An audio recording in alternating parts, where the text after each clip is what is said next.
is winning. So as we load into game one here rather, there's a lot on the line. A 2-0 here for Ion would secure them the 4th seed and the upper bracket for playoffs, Skimmy. It's time to figure out where the dust settles when these teams are only a few games away now from figuring out what those regular season seedings will look like. Obviously, Iron right now, set in 4th position, would love to guarantee themselves that 4th place for that upper bracket chance. As for Mammoth, though, 2 points to the name so far. Currently set in 7th, and with Direwolves out, they would really need a 2-0 to keep that dream alive. Yeah, a lot on the line here for this young roster. As we take a little bit of stock of the runes here, it's interesting to see that there's a double comet down towards this bot lane for Mammoth, so really favouring this poke instead of the typical hail of blaze that you see from Barris. I think the logic there from Duck is that if you're in an auto attack range with the support or Caitlyn, you're probably going to be taking a fair bit of damage there, so much rather play in the range of a Q or an E.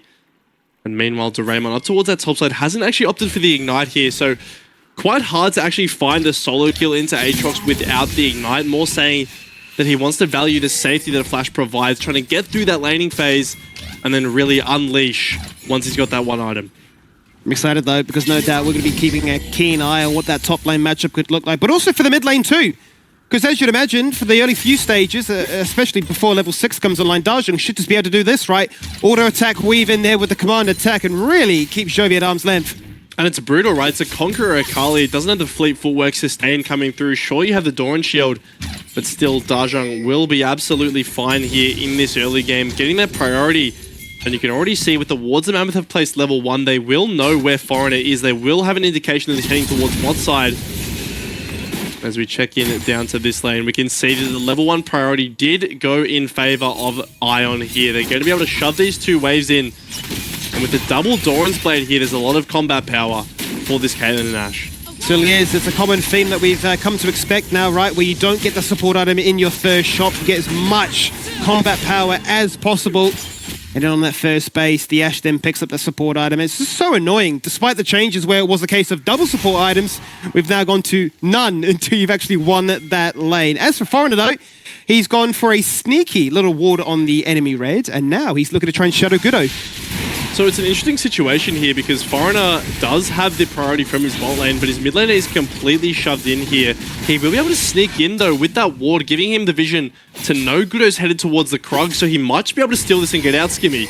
It certainly looks to be the case, right? All he needed to know was, okay, you've gone down towards your Krugs. It's as easy as that for me to then swoop in, steal away your reds, and say, how do you do? He can obviously peel away to his own blue buff, pick up double, and Goodo's now pondering what to do next. And without that bot lane priority, it makes it so hard to actually contest this blue because yes, Dajong is the one with the HP advantage and the push, but realistically, 2 members of Ion are better than 1, and they would be able to have moved up first here. So these side lanes for Ion falling in their favor early. You can see the Doran's Blade start from Doraemon has secured him the push, secured him a nice little HP advantage. No matter 1 wave CS lead as we crest the 4-minute mark. So Goodo picking up that top crab, but manages to stay relatively even for the time being. But after this bot side clear comes through for Foreigner, he'll be feeling quite good with a nice little CS lead. He certainly will do as the aggression continues in the mid lane as we poke our way in. But to Jovi's credit, he's managed to definitely do a fair chunk of damage to Dajong in the process. With a few more skills online, he's not going to be one to stand on by and watch as he gets harassed from afar, which is certainly the case here for the Mammoth bot lane as they're completely zoned away, forced to CS underneath their turret. Jovi getting dangerously low though inside the shroud as he's looking to try and mitigate as much as he can. Life is just so difficult, shoved in like this and getting zoned away from cannons. The good thing is though, at this HP, you really do have so much regen coming through from the Doran Shield that you are kind of not too fast about taking this poke. You will heal a lot of it up. And he does have the TP, right? That's the crucial thing. So ultimately, if he does get chunked any lower, you would expect to see that one coming out and being forced back to base. But speaking of bases, it's actually the Mammoth bot lane who could have potentially got one there for themselves on the wave bounce, choosing to instead stay here and potentially look for a bit of a cheese. Now, they do have a lot of burst, and there is a very low health bar on Nebula. They might have assumed they're backing here. They're going for it. They're going to look to try and force that instantly. Flash away from Nebula. Burning the Ghost 2, taking no chances this one. No summoners now existing for the bot lane of Ion. As everything but Duck is burnt to try and get that kill. In with the flash, EQ. And just like that, Foreigner wastes no time to get themselves first blood. Duck in trouble. unable to answer back with that piercing arrow. And Nebula hangs on by dear life. Really well played there from Ion. The instant flash out from Nebula is really the deciding factor in that play. Make sure he doesn't take anywhere near enough damage to be killed there. And then they turn it around with the help of Foreigner. They're trying to get this wave in here to get the dive onto Duck, but it's just getting in too slowly. They realize that Asta will be back in time, so it'll just be the 1 kill going over. But nonetheless, no flashes in the bot lane. It's a Jarvan's dream. Certainly is a Jarvan's dream as we go into the top lane, and it's the Extra Ultimatum locking in place. Nectar for the meantime as he jumps off the wall, slingshots back and hits him with some true damage, but doesn't have the passive for the shield, and Nectar just simply beats him in the 1v1. I really do not know what Doraemon was doing there, taking that wall dive back into Nectar there. It's a death, it's a solo kill. He has no TP, so he's going to miss so much gold and a plate going over to this Aatrox here. So, you know, yes, you outscale him, but the laning phase can be tough, especially if you give him over a solo kill like that. Certainly cannot. The best possible start then for Nectar to try and influence what should be a fairly volatile lane, but with the Sheen now being picked up by Doraemon, no doubt he'll be right back to business as he returns to this lane, still preserving that flash. Still has the ability to try and outplay. One thing I wanted to mention whilst we do get a bit of a low point is the fact that we got the double Arcane Comet here in the bot lane, right? We've only seen the Arcane Comet played once by Varus. It has been very much dominated by the Hella Blades and the lethal tempo, but surely you've just got so much pressure that you can pepper them from afar and try to some degree match the amount of aggression that a Caitlyn and Ashe can offer. Absolutely, I think that was the strategy that they're going for, but you can see kind of hasn't been falling in their favor. Ion still have had the bot push, and that will translate there into the Dragon, but Gudo is here on the bot lane. Keep in mind, there's no sums, and there is a Paranoia available for this Nocturne. Yeah, can quite confidently just sit here and, yeah, we've just seen the Dajun has fallen on down. Back to bot lane we go to continue our point, as Gudo's all on his own right now, hits the fear, there is the damage from afar, and eventually the kill does come on through. You're worried for a second there, but Gudo guarantees it. How many times today are we going to see an Ashe with no summoner spells just fall victim to an engage? The Nocturne there finding so much value just running down the lane and taking out Hex Flash. It will be Gudo as well who picks up the kill, so getting this Nocturne nice and scaled early into the game, working towards his Hex plate. But here we go, looking at the solo kill in mid lane. You can see stepping up a little bit farther, E connects from Jovi, and you can see all that damage. The flash back in is nasty. That is nice, and that's what we said about Jovi. So clean with the aggression, but back to bot lane. But it was as simple as Gudo hitting the ultimate and fearing him. Super easy kill there coming out for Mammoth as they look to equalize the kill score there. Back in the mid lane, it is a 14 CS lead still for Dajong, so you can see that Jovi kind of found that amidst a lane phase that was going against him. But this Akali now so scary against this Orianna with no flash. Once that perfect execution comes back off of cooldown, you have to imagine that Mammoth will have to invest some resources into just bodyguarding Dajong so he's able to shove out these waves. Yeah, so clean the execution, wasn't he, with the Shuriken flip to guarantee that nothing was going to miss on that occasion, dodging in and out to guarantee extra damage from that passive. And really, pixel perfect on the double flash to guarantee that kill. And the point you raised during that draft was the fact that obviously the Orianna Nocturne combo together is absolutely terrifying, but if Jovi gets strong enough, he can completely dismantle it. That's exactly right. I mean, if Orianna's so worried about her own safety that she's unable to kind of use that offensively, you really negate so much of the power that Mammoth put together from their comp. I mean, you can see already that the bot lane isn't really going into their favor as they would have liked. Yes, they found that one kill, but still, the majority of the priority has gone in favor of this Ashe and Caitlyn, and it looks like with this second lot of grubs spawning that both supports are wanting to get up towards this. The first three did go over to Mammoth, so it would be a case of trying to deny that. Now, crucially, both supports have their ultimates. These are big engage tools for either side here, and Nectar is the one with priority, so we'll wait to see what unfolds around this second grub spawn. Here comes this Aatrox. Certainly does, and as long as he's involved, it's a pretty tall order to try and answer that one. Hex Flash out of vision, tried the sniper kill to make sure they got something off this plate. They're going to turn their attention back towards this Void Grubs, but very hesitant in their attempts to try and fend off the aggression that Mammoth are looking for. Flash to match the EQ in from Foreigner. In jumps Jovi, getting hit by that Spiraling Despair, and if he's feared, it means that his team are just simply losing. The lights go out, the flash is going through, and the Cataclysm locks down Gudo as Foreigner sneaks back a kill. There is the Shockwave, and the flash is disengaged away. Look at Foreigner and Jovi, the mid-jungle duo of Ion, are hanging on by a thread. And Asta! Oh, he nearly snipes him, if not for that pesky old blast cone. He almost finds the kill on the back end there. Still looking potentially. Might find Jovi in this bush here. Jovi? Not very often you see a support look to try and really zone members away, but he's hit the shuriken flip, and there's a part of me that says take it back in. But he realizes, look, I may be 3 levels up. I may have all this strength, but enough is enough. Yeah, just wanting to catch the mid-wave there, but it is a very convoluted fight. Multiple engages coming out there from Ion, but ultimately they're not actually able to blow up that one target at the start of the fight, which is really crucial. Let's take a look again here. You can see Doraemon coming down there, wanting to pincer Nectar after he uses that E, but it's a nice flash to dodge the initial flag and drag that really creates the space, and then suddenly Jovi is completely chunked to start this fight out. He does get killed. Once his paranoia is coming through, Matt manages to escape, and it's this shockwave on the back end that really does secure the fight for them. You can see all the AoE damage to come through. Hex Flash ultimately the only victim, but very lucky for the rest of Ion to have escaped there. Certainly are, because it really could have gone from bad to worse in terms of really fueling the fire that is a very strong top side of Mammoth. You've got now Nectar 2-0 on this Aatrox, the champion, certainly, that can run riot in a game like this. And for all the consideration and the excitement that you had here, Max, about the Camille coming back into effect, maybe a bit of a reason why we don't see it as often.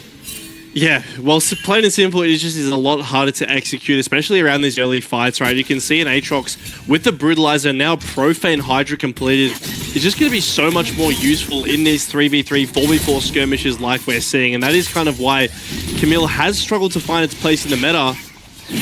Nonetheless, though, Doraemon has done a decent job of keeping up in CS, right? The gold is obviously overwhelmingly in favor of Nectar, given the plates as well as the kills that he has managed to pick up. So still, will take a while for this Camille to come online here. Yeah, still will. It's always been a common theme of Camille, right? 2 to 3 items. You have the split push, the sustain, and then a real threat to be dealt with by your opposition. But time is of the essence, and right now it is all about favoring Nectars. The ash shot is beautiful, and look at the collapse from every single angle. Tell you what, that is the most dead Orianna you'll ever see. Play safe mid, guys. Just play safe mid. Basically everything in the kitchen sink is thrown at Dajang there, and they will kill him, right? So a nice little roam there from Doraemon and Hex Flash into that mid lane. It does yield a successful dragon window, but there were a few cooldowns invested here. Mammoth does have the TP coming through. Here comes Nectar. They don't want to give this dragon over. As soon as they see him, they have to be fearful, because what do they have left? As you rightly mentioned, it's only the perfect execution and that Cataclysm. Maybe not enough to have the combat strength they need to contest.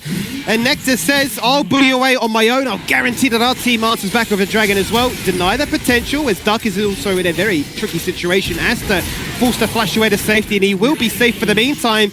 But that fate will not be the same here for Duck. He'll get out. Asta just living on a sliver of HP there as Jovi's looking in the mid lane on Nectar. He certainly is, and he might be nimble, but Nectar is reading him like a book right now, making sure those Q charges are always landing where they need to. Inside the shadows, he misses 2 this time.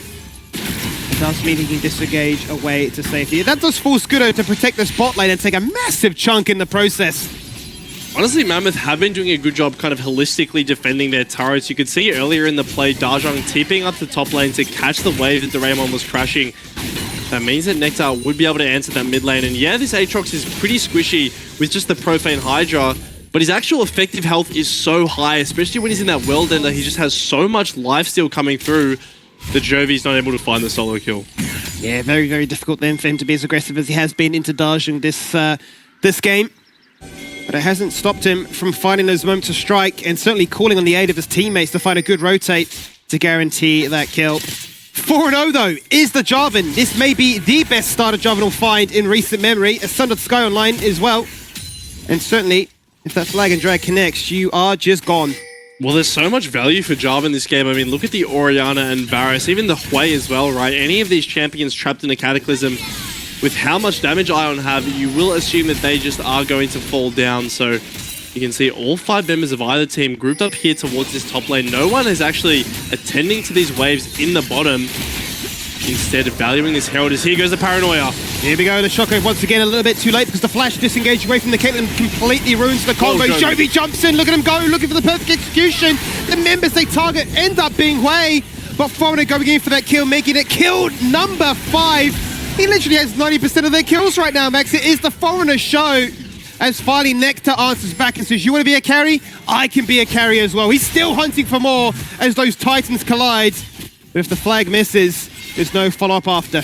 It's Foreigner versus Nectar here. You can see once again, Doraemon's going. He certainly is, sweeping on down and taking out Duck for his second time of the game. The Hextech Ultimatum, a distant afterthought, is the icing on the cake, really. But that really helps him for the game state to try and match this Aatrox. 6 kills here for Foreigner compared to the 3 of Nectar. And like you said, it really is those Titans colliding in the mid lane. It starts off with Gudo and this Orianna trying to find this combo, but once again, Flash creating enough distance that the combo goes awry. This Caitlyn really nicely timing the flash, and that means Gudo's a little bit in no man's land. Jovi tries to pick up the kill off the back end, doesn't have the damage, and then it's Nectar in the back line. You can see once this guy is onto your Caitlyn who has no flash, it is a sure kill.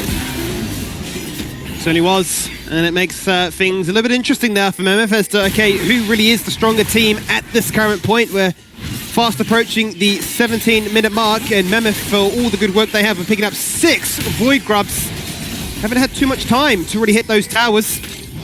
Mid is definitely looking very healthy, but as for Ion, they've been quite keen to try and hit that bot lane, and that's exactly what Jovi's done as they find the very first one of this game. Yeah, bot lane has broken here as Doraemon. You can see already, yes, Nectar has quite the kill lead, but this Trinity Force coming through from Doraemon really means that the power is quite equalized. The single Q is going to do so much damage on towards that Aatrox, and with how squishy he is, I wouldn't expect Doraemon to shy away from trying to get a solo kill. You can see now with this lane priority, will have a chance to shove in the wave, and with the amount of vision topside, it's incredibly hard for him to find a roam. Well, I'm just curious to sort of figure out what Hydra variant Doraemon goes for. Like, surely it's still the Ravenous Hydra for the sustain to try and match this Aatrox, which is just going to have far too much to try and deal with, especially without any heal cut at this point. Nobody looking to really try and itemize towards that one. Obviously, Foreigner wanted to try and protect his strength by going for the Frozen Heart second, rather than even more damage like a Xin Zhao would do. And that's to be expected, 6-0. But there is that slight concern that you're thinking, if he falls on down, is the rest of his team strong enough to pick it up? And it's kind of bittersweet here for Foreigner because Jarvan is a champion who is almost desiring to die in these fights, right? He wants to go forward, he wants to find those values. Dajong might be caught out here. He certainly may as the flash goes out. Phenomenal bait there by Dajong as the shockwave connects. Or does it? It doesn't even matter. It's the cross-map Assault coming on through right after. But they do get that kill. And once again, it really is a battle of who can carry harder. I say it again, it is Nectar versus Foreigner, as he's under a bit of pressure with that third dragon spawning. That's a big death though, right, Skimmy? Because like you mentioned, that dragon spawning, and they're going to be able to force the flash out of Foreigner here. So 4 members, keep in mind Dajong does have the TP if he wants to join. Looks like this dragon is going down quite quickly. Gudo in the pit with the smite available. Foreigner has one as well, but he's looking for an engage. It's a good chance right now for Iron to try and make something happen because it would be a 4v4, but Dajong has now rocked up to the fight. The Shadow Corruption is going out to force him to be backed on through. He blast cones back inside the river and realizes that the dragon being gone means that they're still going to look to try and punch their ticket in this team fight. Cataclysm not really finding the best value, but the target was always get this Aatrox, but look at the lifesteal. He nearly took down Foreigner. It was like an anime battle for a second there, but Foreigner wins. The dragon falls in favor of Mammoth, but Nectar will go over and so will his shutdown here. So Ion feeling quite good about the ending of that fight as Jovi might be collapsed upon here. There's a lot of movement speed for Gudo. Yeah, Gudo's on for this one with the smite, the shockwave, the guaranteed kill. Dajong gets his first of the game and a second time, and Assault just arrives a little bit too late. Just greedy there from Akali as we go and see this play once again. Foreigner has a fantastic position. Duck realizes that and tries to pull the engage trigger, but that Jarvan flag and drag just so valuable in terms of creating the space. And then Nectar is really zoned off here. Once that TP comes through, you can see he's pincered between Doraemon and the rest of Ion. And yeah, it's incredibly close to taking down Foreigner, who just limps away. But it's a big shutdown going over into the pockets of Ion. Really would have been fitting, wouldn't it, if they both fall on down, claiming one another's shutdown to say that we still will be the most fed members in this game. But at the 20-minute mark, it is Ion that have a very slim 1k gold lead. I feel like this is the game that we wanted, where it's so hard to call who is the stronger side. And to be honest, I would say that Ion's gold lead is mostly negligible as well because Foreigner is so much of that gold. This Jarvan doesn't really do as much damage as you would be hoping for with that gold, right? Realistically, he's not going to be one-shotting the backline, so a very even game state for 20 minutes. Only one drag separating the teams, as well as those Void Mites going over. But here goes Nectar onto Nebula. Once again, looking for the fight, but it's a good flash to get out to safety and, most importantly, dodge out on that chain of corruption, which would have definitely spelled disaster. Surrounded by multiple is Jovi. The shockwave, it's nothing. They hit the wrong target inside that smoke screen, and then Foreigner subs in like a wrestling match and says, Dajong, get dunked on. 2 kills found, just like that. And the wealth is being spread around here for Ion. In jumps the Jarvan, but out goes Gudo. They completely turn the direction around. And as the lights come back on, they realize that only 3 members survived. Yeah, he might just be out as well here. The bot lane of Ion falling down in a trade for those solo laners. You can see that Nectar getting caught off a little bit on the side there by Doraemon on this Camille. And the Rift Herald crucially won't be able to find any value onto that mid lane. So whilst it's an even kill trade, being able to nullify that objective is certainly nice for Ion.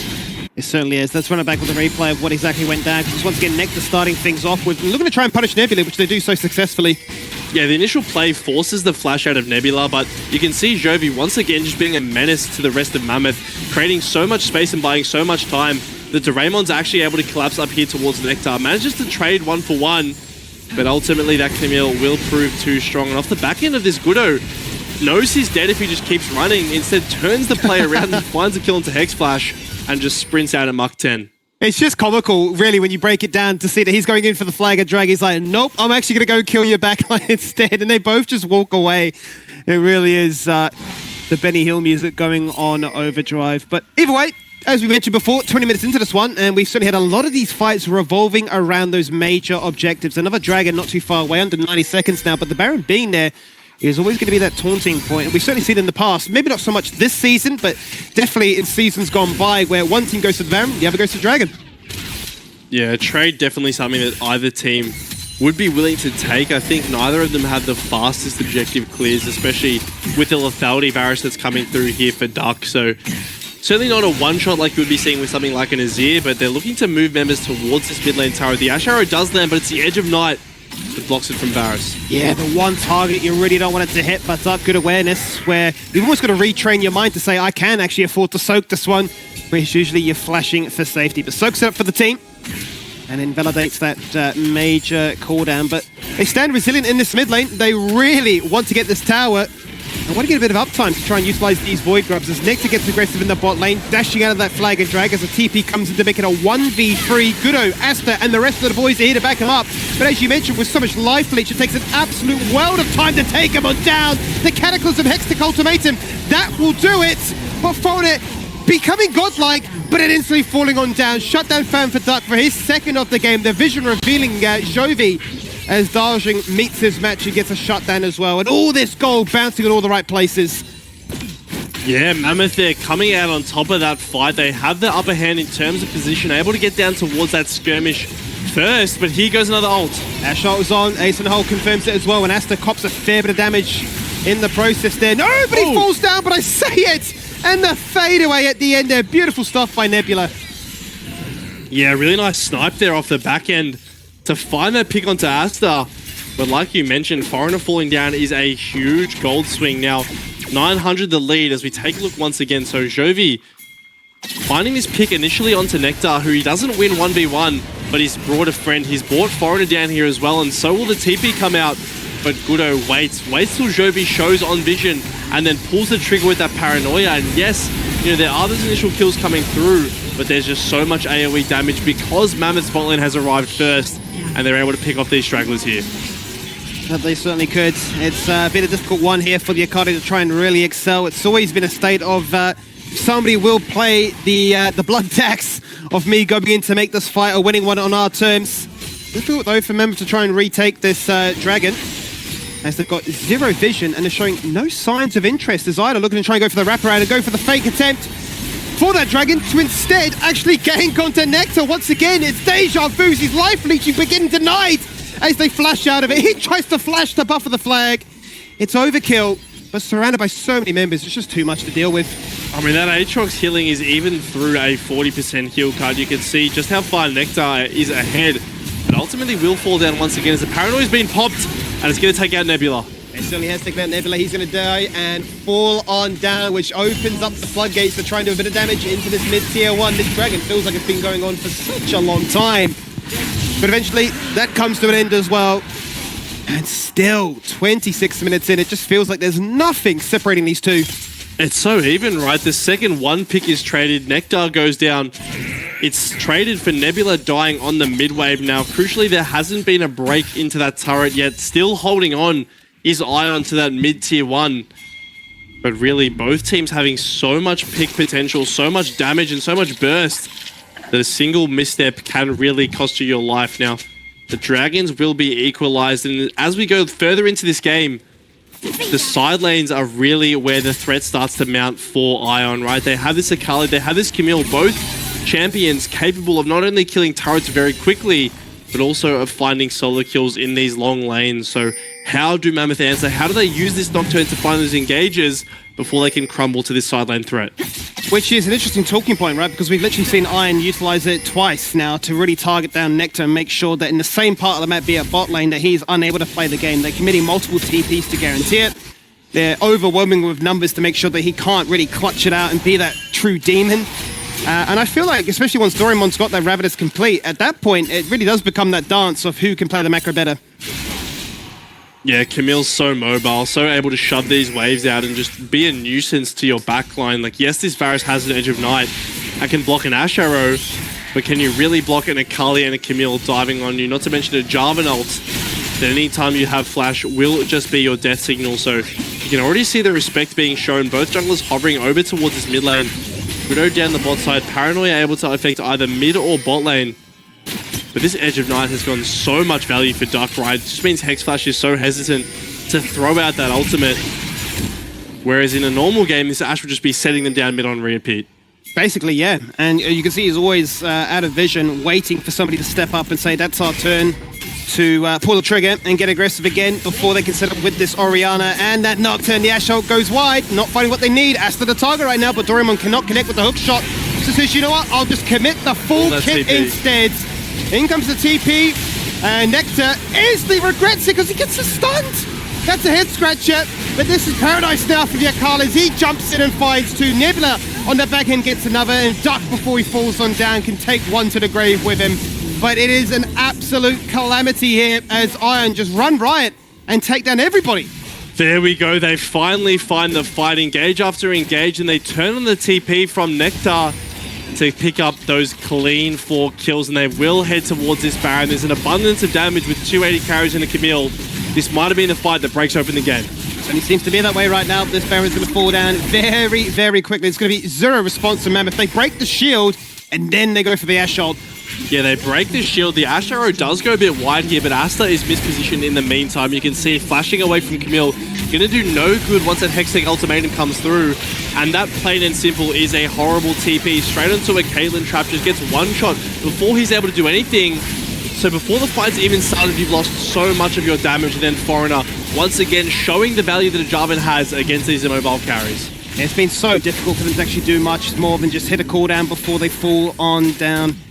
And yeah, for all that good work of them having this very strong combo, I'd say, well, now we finally got the Baron. Will this be the difference maker? Will this be the factor that is allowing us to finally take more than just a tower here and a cheeky skirmish win there? Because they're going to attend to these side lanes. Jovi going to be a bit of a menace with his mobility with that Shroud to push out the bot lane, you'd imagine.